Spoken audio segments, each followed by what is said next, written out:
I have my list. Let's start this thing off. Let's go ahead and get into it. X-Man's top 10 matches of 2017. The creme de la creme. The absolute best matches this year. The matches I feel if you watch them would instantly make you a wrestling fan. And number 10 is a doozy. Number 10 features two of the best talents in WWE right now. One who's a part-timer and one who is your. Number 10 is AJ Styles versus John Cena from the Royal Rumble. When I first watched this match, I watched it with the casual viewer, and of course, you know him as the Only Florence. I can remember not feeling as strongly about it when I first watched it because I wasn't very happy with the decision to take the belt off of AJ Styles. I felt he was the better wrestler. He was the better champion. And they were just going to give Cena the belt so he can say, he tied Ric Flair's record. And here. He would then go on to lose to Bray Wyatt at the Elimination Chamber. And it really became a forgettable title run. It really did. However, going back and watching it with fresh eyes and appreciating it for what it is, the match that basically was John Cena's last chance to prove he can beat AJ Styles. The story going into this match is that AJ Styles has beaten John Cena every time. In every match they've had, he's beaten John Cena. He's beaten John Cena. John Cena can't beat AJ Styles. That is the story going into this match. And John Cena had to prove to himself, I can hang with AJ Styles. It was in front of one of the biggest crowds in WWE's history. It was in the Alamo Dome, if I'm not mistaken. It was a big show, and they had a big crowd. The atmosphere was crazy. And I think when you look back at it, not appreciate how do I put this? You look back at it and you appreciate it for the match that it is. You appreciate it for the two performers who just had a story behind them that had one of the best performers in the business, AJ Styles. And whether you like him or not, John Cena, in terms of his match qualities, I think, and I said this on Twitter, you can hate John Cena for his wrestling matches in terms of him being on top from like 2005 to about 2012. Yeah, he sucked. I agree. But John Cena from 2013 till now, you have to give him credit where credit is due. This man has had some of the best matches in his entire career during that time period. During that time period, he has wrestled some of the best performers, hung with them, and put on some of the best WWE matches they've seen in a long time. This is one of them. Easily one of the best matches this year. And yeah, I do agree that this deserves to be number 10. Now, as I said before, was not happy with the outcome. Don't think it was a good idea to give Cena the belt here, but you knew it was going to happen. You know how WWE gets.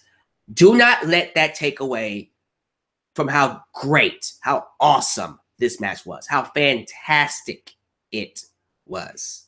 So that's what I'm going to say. That's all I'm going to put it. I do believe John Cena, in my opinion, with AJ Styles, deserves to be number 10. Now, if you look at anybody's list, I guarantee you this will probably not be on there. And you know what? If anybody wants to put Asuka versus Ember Moon from NXT TakeOver Brooklyn, if you want to put Kushida versus Will Ospreay from Best of the Super Juniors, Zack Sabre Jr. versus Will Ospreay from Global Wars, NXT War Games, the Usos versus the New Day, the Fatal 4-Way from SummerSlam, which was amazing, insane. Ladies and gentlemen, I would be okay with that. I just personally feel this deserves to be number 10. And I'm pretty sure, again, as I said at the beginning of this broadcast, people are not going to be happy with this list. And I'm cool with that. I'm fine with that. You know, it is what it is. It's one person's opinion. You cannot make an objective You cannot make an objective top 10 list this year. It's impossible. There are too many good matches. And anyone that tries to say this is the objective list out of all lists, they're lying to you. It's impossible. So that's number 10. Let's go on to number 9. Number 9 for my top 10 matches comes from NXT TakeOver War Games. I knew before this list was made, one of the matches between Velveteen Dream versus Aleister Black or War Games was going to have to make this list. One of them had to make it. I think it's safe to say I chose the right one. You know what one that is. Number 9 versus Tyler. What was I getting ready to say? Sorry, I got distracted for a minute. Okay, Aleister Black versus Velveteen Dream. I don't know where my mind just went. I heard a noise and I got distracted by it. I apologize. But yeah, Velveteen Dream versus Aleister Black is definitely number 9 on my list. I do believe that these two had the match of the night at NXT War Games.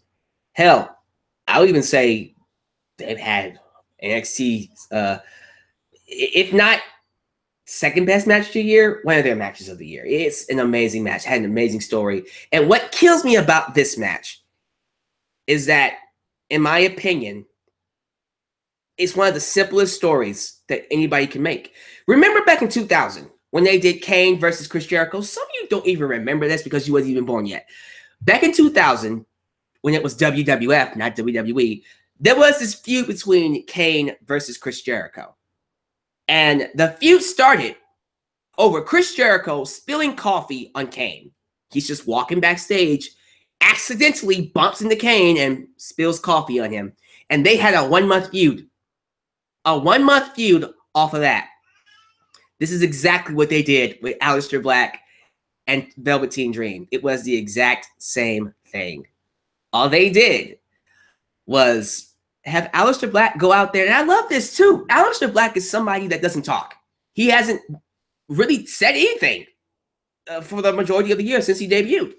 So he comes in and his first promo is interrupted by Velveteen Dream, whose obsession, all he cared about was getting a guy that doesn't speak, someone whose words have high value because he doesn't talk a lot. All he wanted to do was have Aleister Black say his name. Say his name, Velveteen Dream. That's it.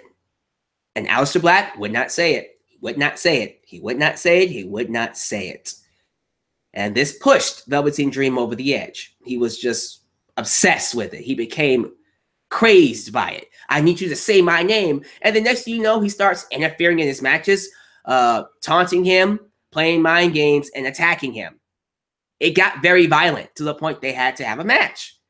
And then we go to NXT TakeOver War Games, where we get to see Velveteen Dream have his debut night. To me, this is the breakout night for Velveteen Dream. This was the night I bought him as a legit player. This is the night Velveteen Dream became a star. He took over. No pun intended. He took over this show. It was all about the Velveteen Dream. His performance was off the chain. I love the Rick Rude tights that he had. Paying homage to Rick Rude, of course. He had the faces of him and Aleister Black on his tights. And this picture you're seeing is him mimicking Aleister Black to get inside his head.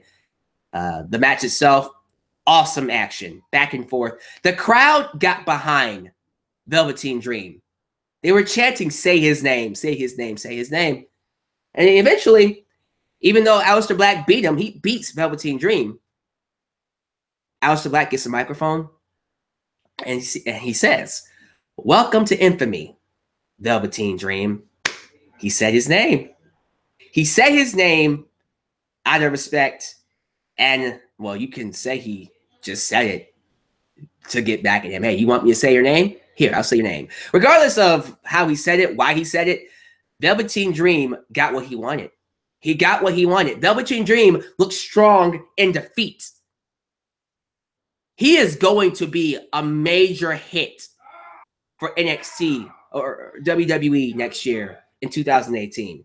The match was outstanding. The story behind it was fantastic. Easily one of the best matches this year. NXT, in my opinion, gave us some of the best matches, and this was one of them. All right, moving on to number 8 on my list. We go from WWE to NXT to number 8 being from New Japan Pro Wrestling. So, because there have been so many crazy matches to happen, and you have to be patient with me, I didn't want to have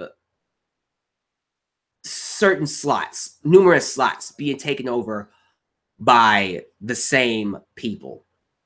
People like Kota Ibushi and Hiroshi Tanahashi have had numerous matches with everybody. And if I had it my way, if I was going to be objective, again, if we're being objective here, then they would have taken at least 2 or 3 slots. And then nobody else would have gotten any kind of shine. So what I've done with some of these slots is taken all the matches they've had with each other and just put them in one slot. So for instance, number 8 on my list is Kota Ibushi versus Hiroshi Tanahashi. Tanahashi. There we go. And these two have had, I think, 3 matches, numerous matches this year. And instead of, putting all 3 matches on the list in their own slots, no, I decided to put them at number 8. Number 8 has all 3 matches between Kota Ibushi and Hiroshi Tanahashi. That's including their matches from Power Struggle and the G1 Climax. I'm sorry. I could not have this match on here. Kota Ibushi, if you didn't know, is perhaps my favorite Japan wrestler. He is my favorite one. If you ask me right now who is my Daniel Bryan in New Japan, it's Kota Ibushi. He's the man. He is awesome. He is the shit business. So, yeah, he had an awesome match with Hiroshi Tanahashi at both G1 Climax and Power Struggle. I was upset. I was very upset that Kota didn't beat Hiroshi. It made sense that he didn't beat him because Kota Ibushi isn't signed to a contract with New Japan. He's just working for them for free like he did for NXT. And I just wish he would just sign a contract so he can start winning championships, man. I feel bad for him. I feel bad that Kota Ibushi is not getting the respect that I believe he deserves because he won't sign a contract. Just put your freaking name on a piece of paper. I mean, I get the freedom. I get the whole idea of being able to wrestle anywhere you want. But, man. I don't know. I don't know, man. Yeah, let's just leave it at that. If you haven't seen Ibushi versus Tanahashi, any one of their matches, do yourself a favor, check it out. I promise you, you will be happy you did. If I had to recommend one, watch their Power Struggle match. It's the main event of New Japan Pro Wrestling Power Struggle. I promise you, you'll love it. It was an absolute classic. Amazing match. So, yeah, I don't see whoever is fighting Tanahashi at Wrestle Kingdom 12, Wrestle Kingdom 12. I don't see him dropping the belt. Yeah, I do not see him dropping the belt. We'll have to see. But if there was ever going to be somebody to drop that belt to, it would have been Kota Ibushi. Kota Ibushi, I think, is wrestling for the ROH Championship. I think that's against Cody Rhodes. No, it's not Cody Rhodes. He dropped the belt to Dalton Castle. So, yeah, Kota Ibushi will be fighting Dalton Castle at the upcoming Wrestle Kingdom.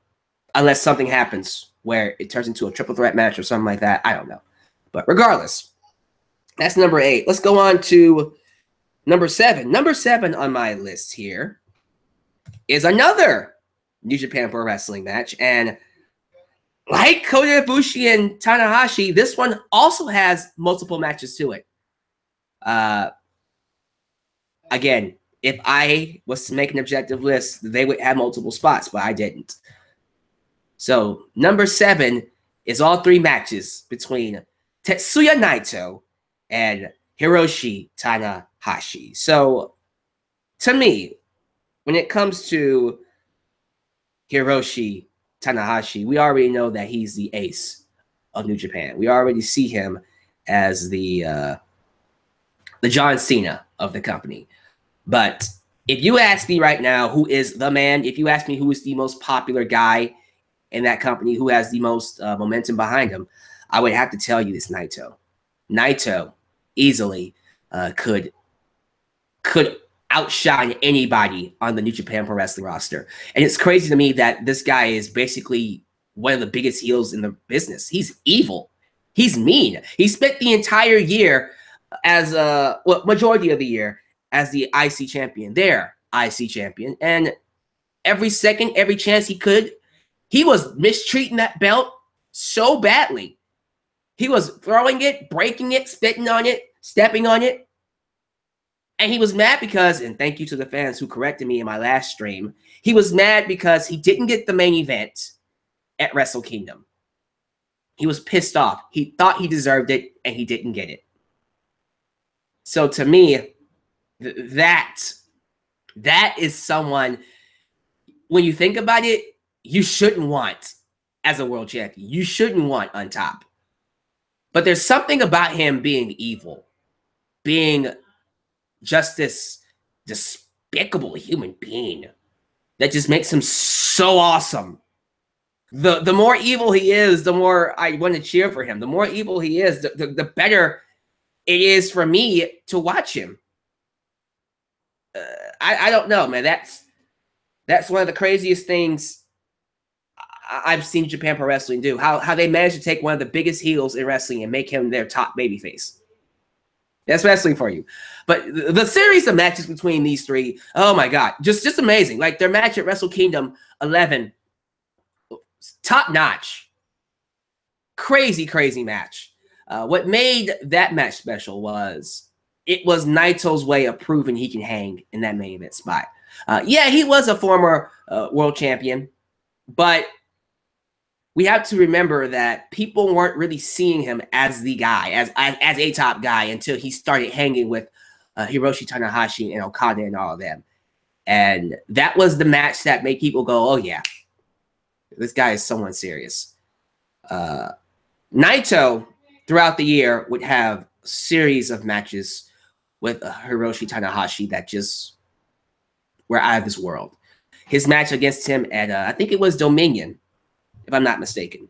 Yeah, the second match was at Dominion, where he lost the IC championship to Hiroshi Tanahashi, unfortunately. I say unfortunately because I wanted him to keep that belt, although he was mistreating it. He deserved to lose it, but I wanted him to keep it even though. But Tanahashi got the belt off of him. Then they had a G1 Climax match, which was just as good. Like all their matches, just hard-hitting, fast-paced, high-flying, everything you could want.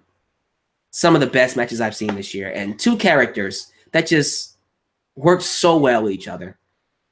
Easily one of the reasons why I became a New Japan Pro Wrestling fan this year. So yeah, that's number 7. Number 7 definitely goes to Tranquilo! Naito versus Hiroshi Tanahashi. Now, we go on from 7 to, let me see, 6. This one. So, we talk about NXT, WWE, and New Japan. And every list that you watch or hear about, you'll hear majority of the matches come from those companies. For me, again, it's hard to have a top 10 list without PWG this year. I thought PWG gave us a ton of amazing matches. And only one, for me, only one stuck out as a match of the year candidate. And that was the match between Keith Lee and Donovan Dijak at PWG Battle of Los Angeles 2017. Keith Lee, this big boy, this big man who basically thinks he's a god. And when you're as talented, athletic, and powerful as he is, why would you not think he is? Why would you expect him to not think he's a god? He's basically begging, not even begging, he is allowing. He doesn't beg people. People aren't being begged to bask in the glory of Keith Lee. You're being allowed to. You peasants don't deserve to bask in the glory of Keith Lee because Keith Lee is the man. Keith Lee is a god among insects. And for good reason. This guy's amazing. I like Keith Lee. For real, for real. He's an amazing talent. And his match against Donovan and Dijak. When you see these two heavyweights, you might even consider them superweights. You see these two big men. The last thing you expect is Hurricane Rana's moonsaults, 360s, athleticism out the wazoo. You wouldn't expect that. You would expect a powerhouse. I'm stronger than you. Look at my muscles. Look at my muscles. Kind of match. Nah, that wasn't these two. These two went out there and had, I dare say, a better cruiserweight match than some of the, if not all of the cruiserweight matches I've seen in WWE this year. Yep, I said that. I said it. I'll say it again. I think Keith Lee and Donovan Dijak had a better cruiserweight match than most of, if not all, the cruiserweight matches in WWE this year. And I will stand behind that. I will stand behind that all day, every day. I don't care what anybody says. These two had an excellent match. Excellent match at PWG, Battle of Los Angeles. Should I just say BOLA? PWG BOLA? I'm going to say that. PWG BOLA.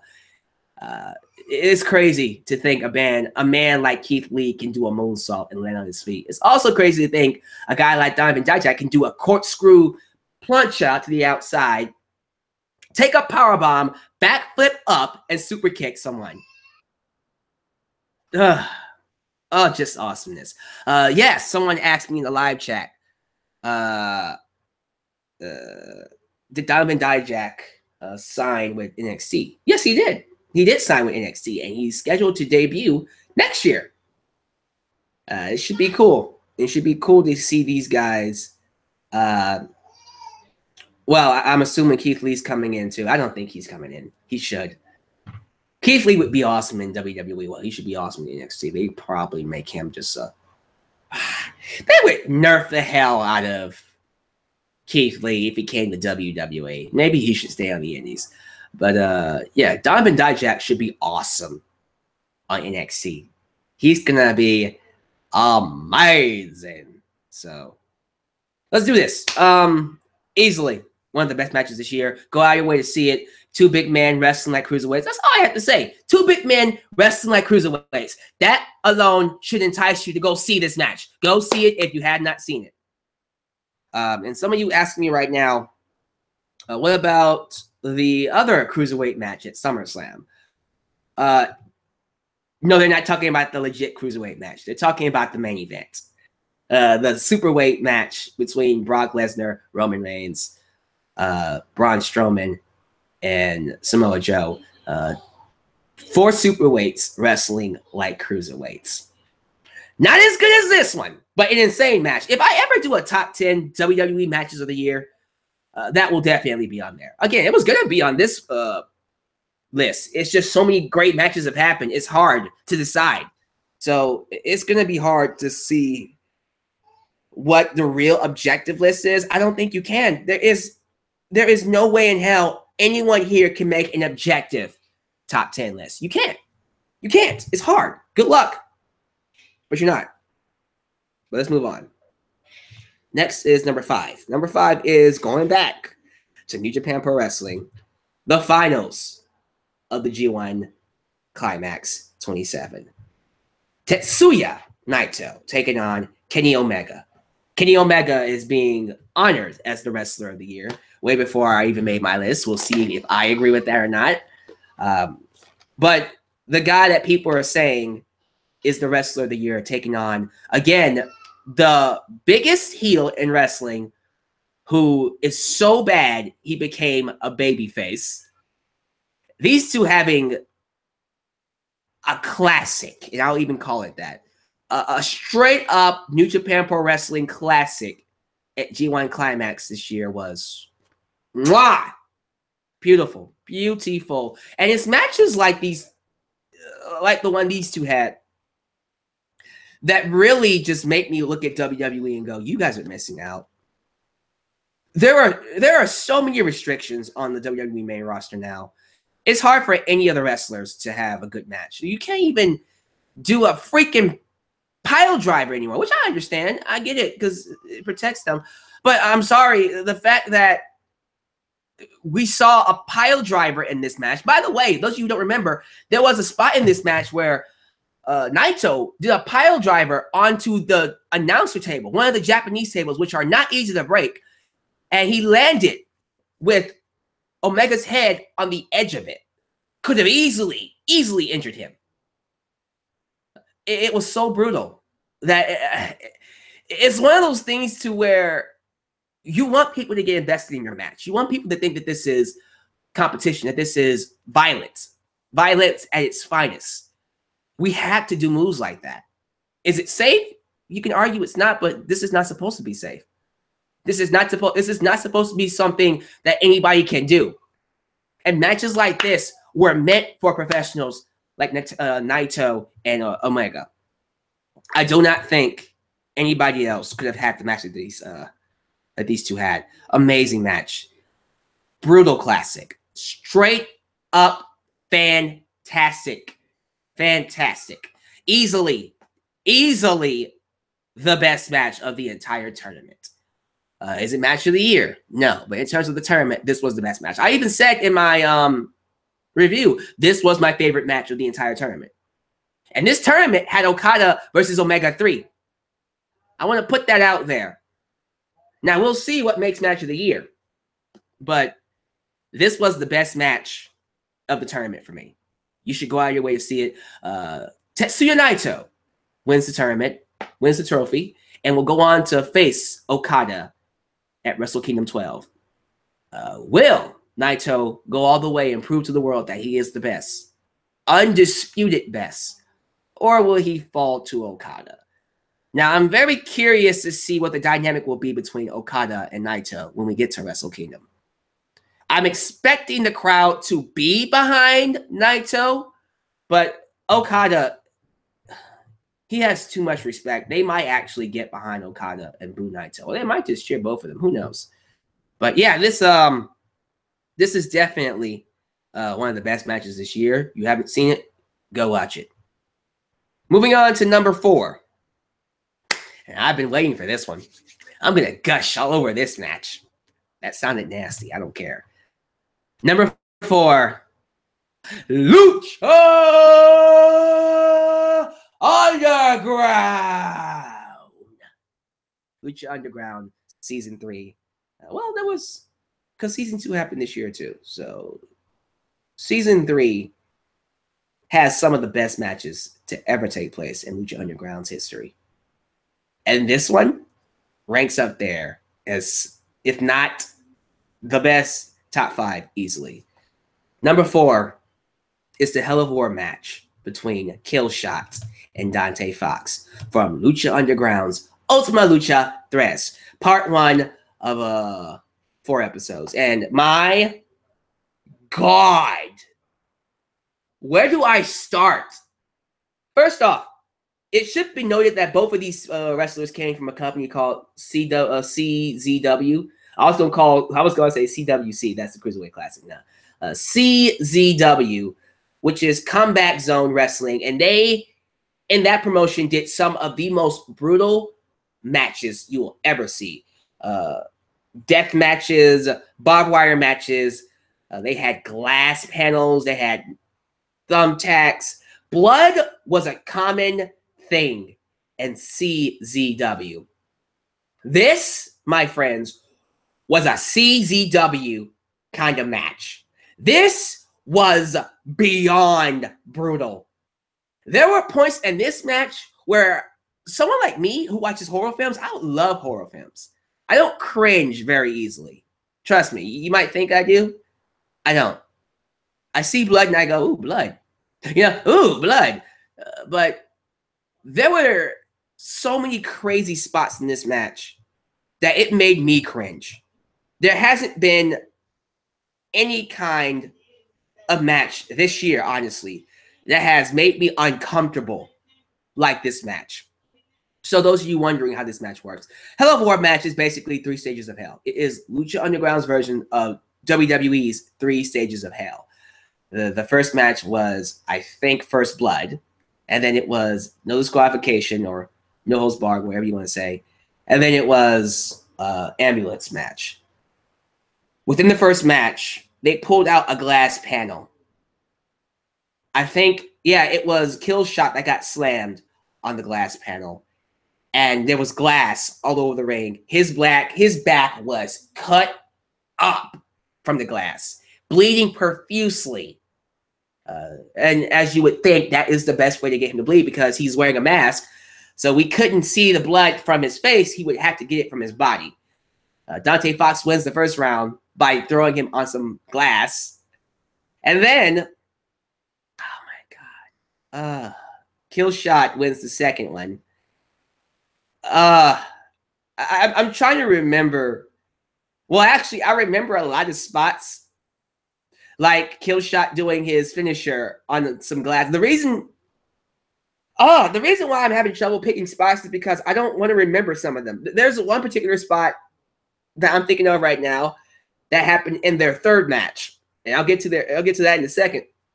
But that spot, when I talk about it, really just made me want to turn it off. I was just like, no. This is too much.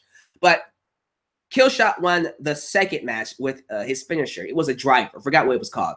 But it was a finishing move on glass inside the ring, and he pins Dante Fox with it.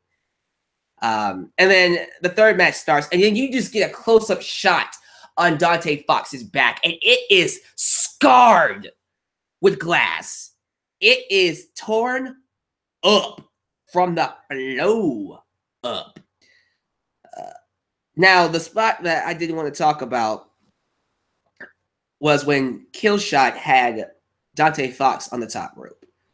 And you see the stretcher on the outside. There's a stretcher on the outside because it's an ambulance match. And then Killshot does a Death Valley driver from the top rope onto the stretcher. Dante Fox hits it. He falls off.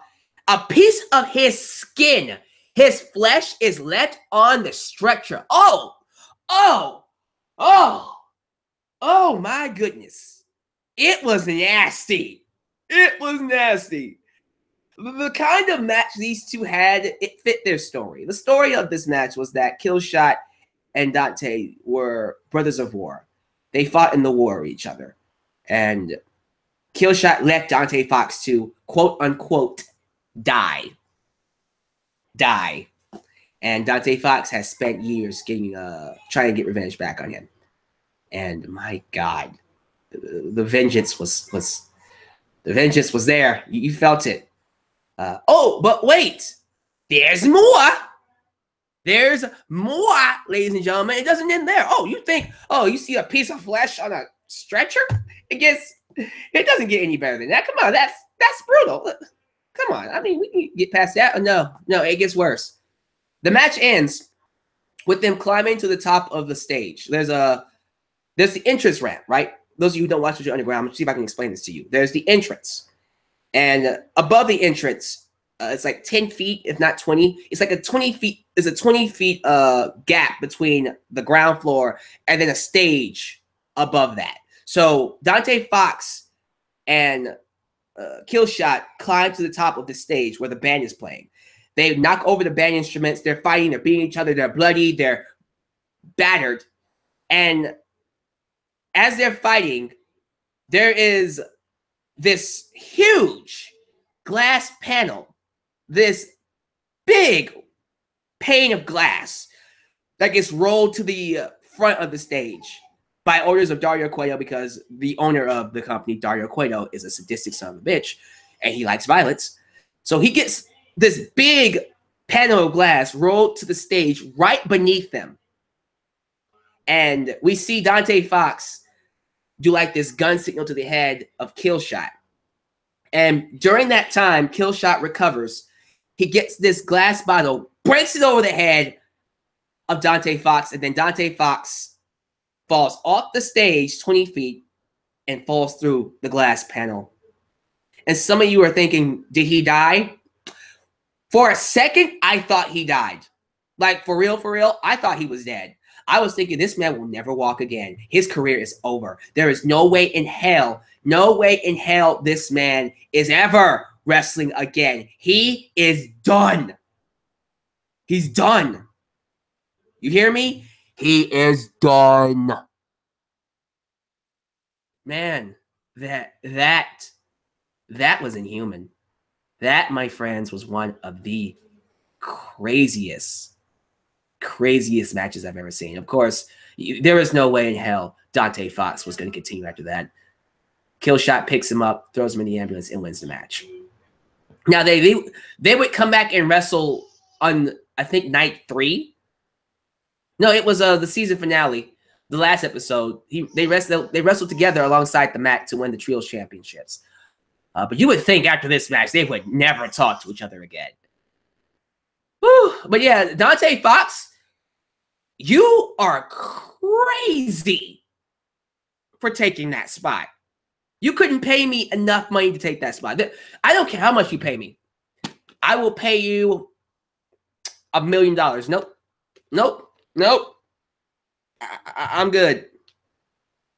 I couldn't do it.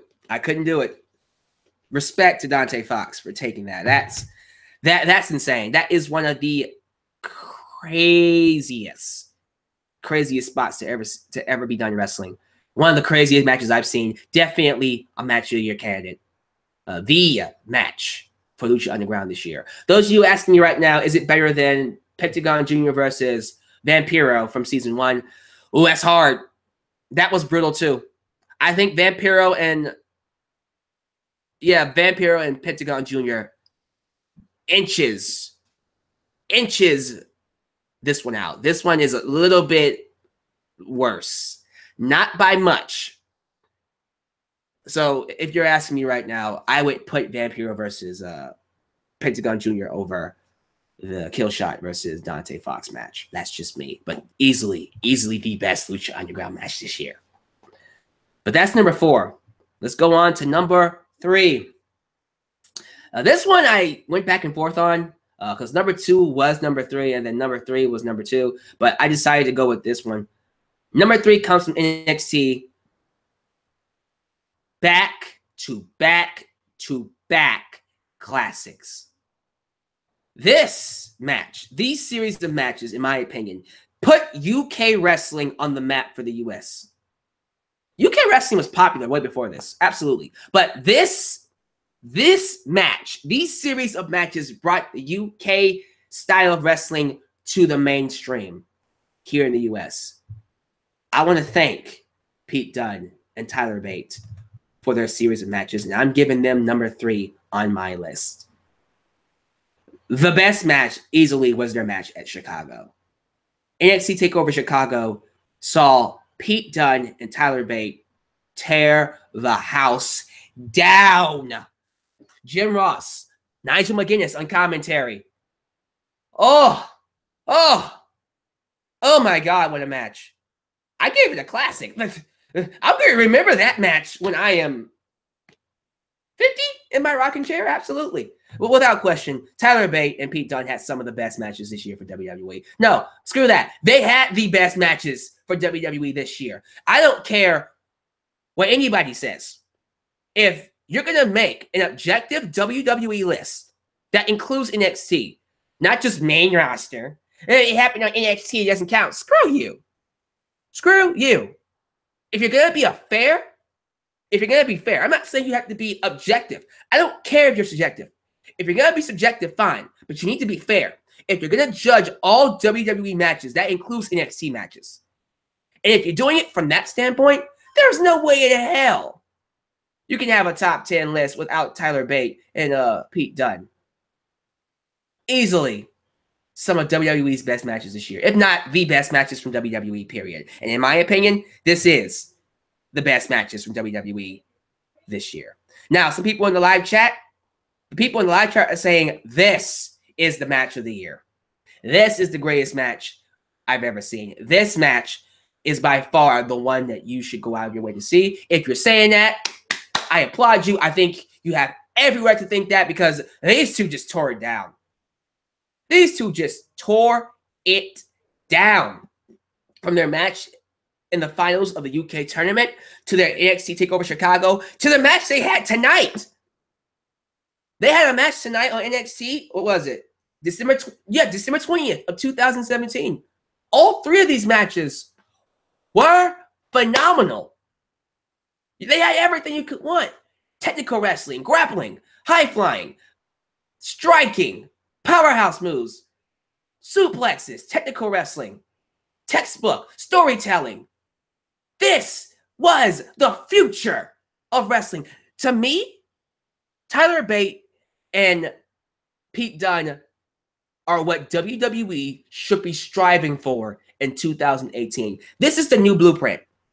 This feud is what every feud in 2018 should be striving to be, if not beat. You hear me? WWE, this is your new standard. This match, this feud, these two wrestlers are what every wrestler in your company should be trying to be. And if the company itself is hindering the wrestlers from doing this in whatever way, you need to change your rules. You need to change your rules now. There's no reason whatsoever that we can't have matches this quality, this high quality on the main roster. Unless WWE doesn't want that to happen. Because they want Roman Reigns to get over. Wait, sorry. Positive. Think positive. Positivity. But yeah, this is art. This was amazing. This was wrestling done right. This, my friends, is the reason why I'm a wrestling fan. Why I still have hope that WWE will figure it out, because Triple H has managed to keep that hope. His brand, NXT, has managed to keep my faith in WWE. But yeah, man, I believe, in my opinion, easily WWE's best matches this year between NXT's Pete Dunne and Tyler Bate. All right, let's get to the last two. So some of you are wondering, Deluxe Man, what the hell is number 1 and 2? What the hell could beat this? Well, come on, it's freaking Tyler Bate and Pete Dunne. What can beat this? I'll tell you what can beat this. Number 2, Kazuchika Okada, who, by the way, took over 1 and 2. He could have taken over 1 through 5. If I was being objective, he would have taken over 1 through 5, but I'm not going to do that. But 1 and 2 both involve Kazuchika Okada, who, in my opinion, is the champion of the year. Spoiler alert, if I ever do that category in my end of the year, in my end of the year video. But yeah, this one, however, is a match that took place at Sakura Genesis, and it might be the last match for his opponent. Number 2 is Kazuchika Okada taking on Katsuyori Shibata at Genesis, New Japan Pro Wrestling 2017. All I had to say is, what the hell, Shibata? Seriously, what the freaking hell is wrong with you? For real, though. Shibata, I'm just going to say it. Those of you who haven't seen the match, Shibata, during this match, hit Okada with a headbutt so strong, it cracked his skull. No. You're not hearing me. This isn't kayfabe. This isn't, he's just selling the storyline. No. Shibata hit Okada with a headbutt so strong, it cracked his freaking skull.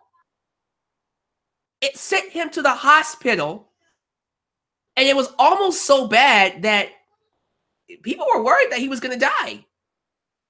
Shibata almost killed himself with that headbutt, ladies and gentlemen. And I'm not even joking. That's not a hyperbole. He almost killed himself with that headbutt. He survived, but I seriously doubt he will ever wrestle again. This is it for him. He will never wrestle again. And Shibata was awesome. Shibata had some of the best matches last year. 2016, before then, he had another series of great matches. But Shibata calls himself the wrestler. And before he, if I'm not mistaken, before he got this match, he was the never openweight champion. And he had a series of groundbreaking matches with Tomohiro Ishii, who's, love me some Tomohiro Ishii. Really do. But Shibata, his match against Okada, an instant classic. First off, the fact that Okada, who is known for being a very honorable wrestler, he was known for playing by the rules, beating you the right way. Shibata was giving Okada such a hard time in this match that Okada actually tried to bend the rules a little bit. You know how you hold when you're a guy in submission hold and then you have to count of 5?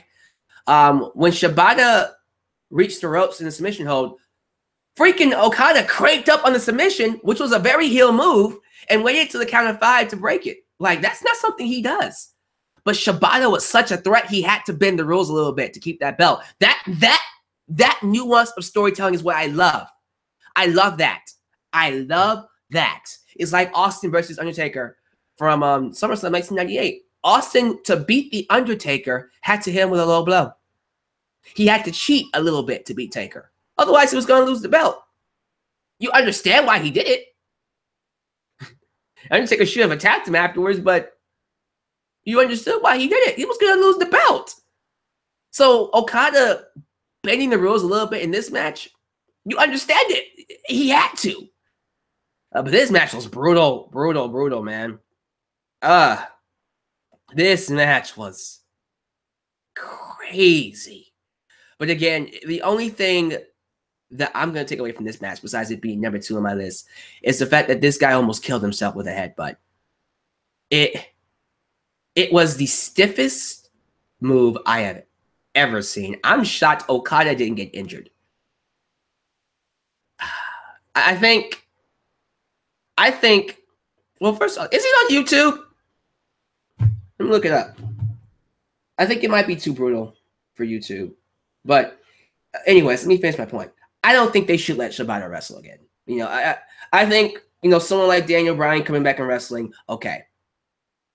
Someone like Shibata, I think after that headbutt, you know what? No, I'm taking that back. I think if you're going to bring Bryan back, you should probably let Shibata wrestle. If Shibata is healthy enough, if Shibata can perform to the same level and not get hurt, fine. Maybe you should let him wrestle again. Yeah, I don't know. Should he? Let me know in the comments. Let me know in the live chat. Should he wrestle? Should he not wrestle? What do you guys think about that? But yeah. Oh, thank you. It is on YouTube. Yeah. So let me search it real quick. But that's number 2, by the way. That is number 2. Let me search this. As I search it, what do you guys think number 1 is? I'm very curious to see what you guys think number 1 is. Yeah, so if you type in Okada versus Shibata headbutt. Search that on YouTube and just watch it. It's the first video you see. It is. I might watch it right now. No, I'll watch it after this broadcast, but I'm curious to know what my live chat thinks number 1 is. Ha! Soloverse says number 1 is Bliss versus Bayley. Kick him out. Kick him out, please. I'm just joking. Everybody else got it. Everybody else knows what it is. Like, we already know what it is. I don't know. Someone just said that Devin White, I'll say his name. Devin White just said Shibata cracked his skull. DB is a completely different situation. He doesn't think Shibata should wrestle again if he could kill himself. Yeah. Yeah. We'll have to see. But yeah, let's get to it. We all know what number one is. It was number one on January 4th of 2017. It was number one. It was number one. We all knew it was going to be number one. There was no way in hell match was topping this. And then it happened again at Dominion, and it happened again at G1 Climax, and it just took over. Number one, the match of the year for 2017 has to go to Kenny Omega versus Kazuchika Okada. Wrestle Kingdom 11, Dominion, G1 Climax.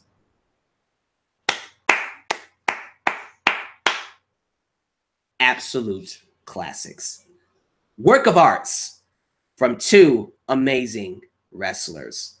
The match that made people say Kenny Omega is the wrestler of the year. The match that made people say Kazuchika Okada is the champion of the year. The match that made people say New Japan Pro Wrestling has the WWE's number. It's coming for you.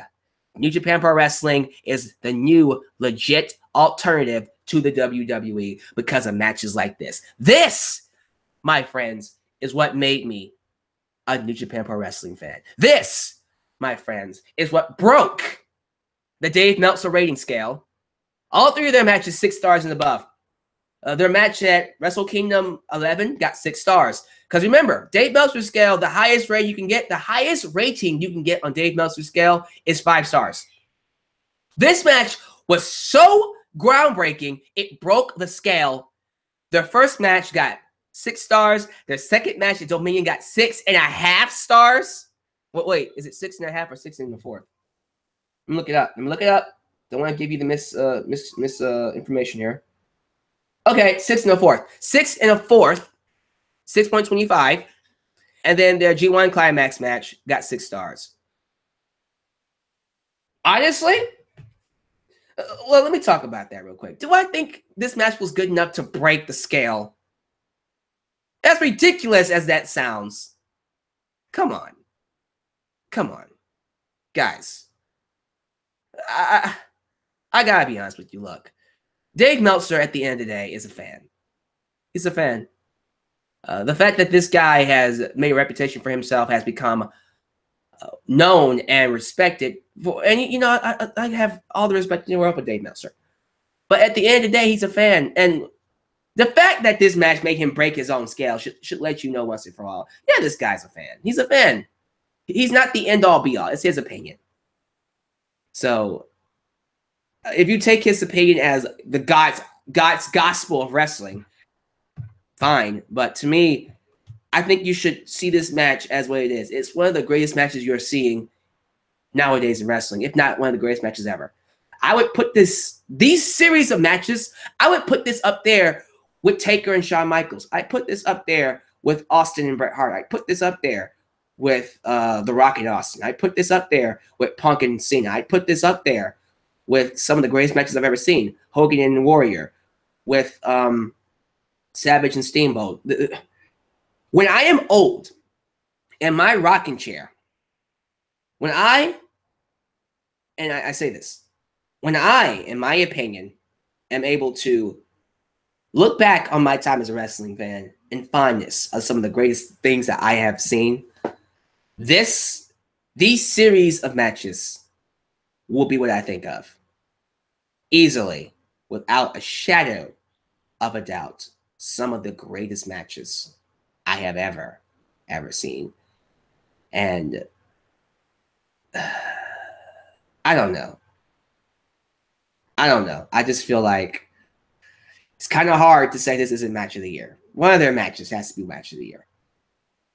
One of them. My favorite one, if you're asking me which of the 3 matches is my favorite, their Dominion match easily is the best one. That 1 hour time limit draw, beautiful. Beautiful. Beautiful. They had me hooked. And again, the series of matches had this hook. The big hook of this match is a finishing move. Kenny Omega's finishing move. The one-winged angel. That is what the hook of this match was. Wasn't the Rainmaker. Wasn't the Rainmaker. Because he hit like 20 different Rainmakers on Omega throughout, I swear, throughout a series of their matches. I feel like he hit him like 20 times with that. It's the one-winged angel. The one move that Omega could not hit the first two matches. I think. He probably hit it in the second match, but didn't get the pinfall. But the one move he had fought so hard to hit, didn't hit in the first match, couldn't hit it in the second match, from my recollection, finally hit it in the third match and won. And last I checked, their series of matches is Okada win, draw, Omega win. So does this mean in 2018 we'll get the final confrontation to once and for all decide who is the better man? But yeah, that match at Dominion that went to 1 hour draw limit. Listen, 1 hour draw limit? That makes no sense. 1 hour time limit draw. That works better. The one that went to a draw, to me, it's very hard to keep people's interest for an hour. Really, really hard. They were able to do it, and the match didn't even feel an hour. It didn't feel like it was an hour. It felt like it was 30 minutes. It felt long, but an hour? Come on now. You can do it. It's easy to make people invest in a match for an hour if you're doing it right. I don't know. I just kind of feel like, for me, this is just my opinion, I personally feel like that was their best match.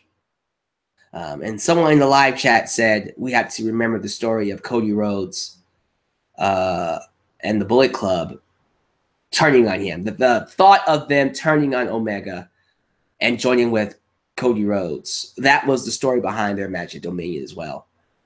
That was actually what put this match over to me too. That was a good story. It ultimately didn't go nowhere. They're still a team. The Bullet Club, Kenny Omega, Cody Rhodes, Young Bucks, they're all still a team. But it was a nice angle to make that work. So many angles in one match. This is wrestling. This is the epitome of wrestling in 2017. 2017 is the year of Omega and Okada.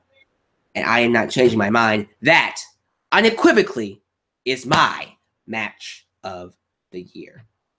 There you go. Top 10 matches of 2017. I now go to the live chat. Live chat, talk to me. What is your favorite match of the year? Your favorite match of the year for 2017, let me know. I'm going to go to the live chat here and see what people are going to say here. I look forward to seeing how people agree with this list. Let's see here. Oh, and someone just told me they're going to go look up Okada versus Shibata on YouTube. Have fun. If you're going to go do that, come back and tell me how you liked it on Twitter or whenever. Okay, so Soloverse thinks Keith Lee versus Donovan Dijak from PWG BOLA was the match of the year for him. Absolutely. Awesome match. Mari Island says the Usos versus the New Day at Hell in a Cell was match of the year. Can't argue with that. Ultra Shadow says Pete Dunne versus Tyler Bate at Chicago was match of the year. Awesome match. Mike Ice said, did you say Tommaso Ciampa versus Johnny Gargano from CWC? That was 2016. That was last year. This is 2017, man. Yeah, thank you, Devin White, for telling them it was last year. Let's see. I am not going to pronounce your name right. Relikanik.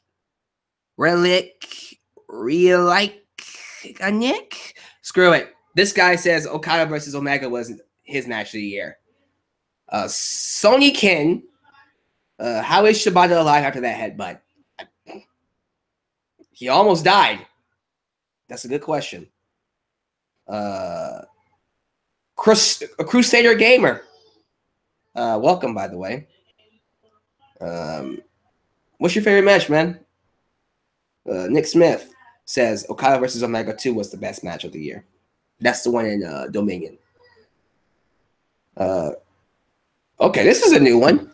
A big bowl of chips. That's literally his name on YouTube. A big bowl of chips says Cassius Ohno versus Johnny Gargano. Their match on NXT. Awesome match, by the way. Go see it. Awesome match. I agree. That was a really good match to watch. Happy holidays to everybody saying happy holidays to me. I appreciate that. Let's see here. Martin Braun. Brock Lesnar versus Goldberg fell under the radar. It was a fun match for me. I mean, it was a really good match at WrestleMania. Match of the year, though. Too many good matches. Any Oh No versus Hero match from 2017. Happy Rusev Day, everybody. Happy Rusev Day. Demi Rock says Tony Storm versus Kairi Sane from the Mae Young Classic. Awesome match, by the way. Didn't make the list, but awesome match. Happy Rusev Day. Happy Rusev Day. Happy Rusev Day, everybody. All right, couple more. Kushida versus Tanahashi. You mean Takahashi? I don't think Kushida took on Tanahashi. I think you mean Takahashi. Their matches were good. Time Splitter. Yeah, Time Splitter. He was pretty good. Awesome Kid just asked me a question. Do you think Tommaso Ciampa and Gargano are going to have match of the year in 2018? Match of the year? Dude, I'm talking about feud of the century here. It won't be that good. But it's going to be their year. It's going to be their year. You know it's going to be their year. Whatever match, whenever they have Tommaso Ciampa versus Gargano, it's going to be match of the year. Because of the feud, the story behind it. It's going to be match of the year. It's going to be.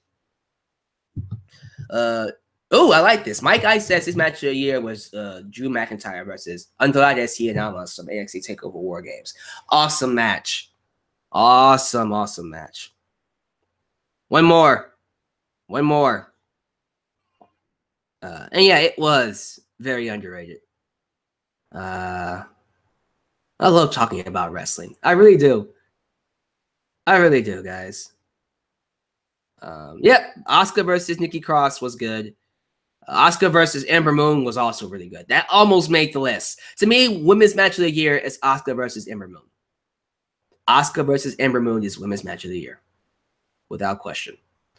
But yeah, I mean, if you liked Nikki Cross versus Asuka, absolutely.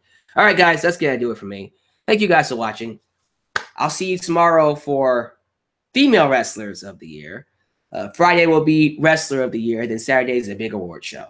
So, guys, thank you guys for tuning in to what is a very chaotic, very last minute top 10 list that I almost didn't make because I couldn't decide, but I did. I did decide the top 10 list. But thank you guys for watching. See you tomorrow for that. You guys take it easy. Happy Rusev Day. Happy holidays. Merry Christmas. This is your boy, Deluxe Man, signing off right here in your boy, Deluxe Man's world.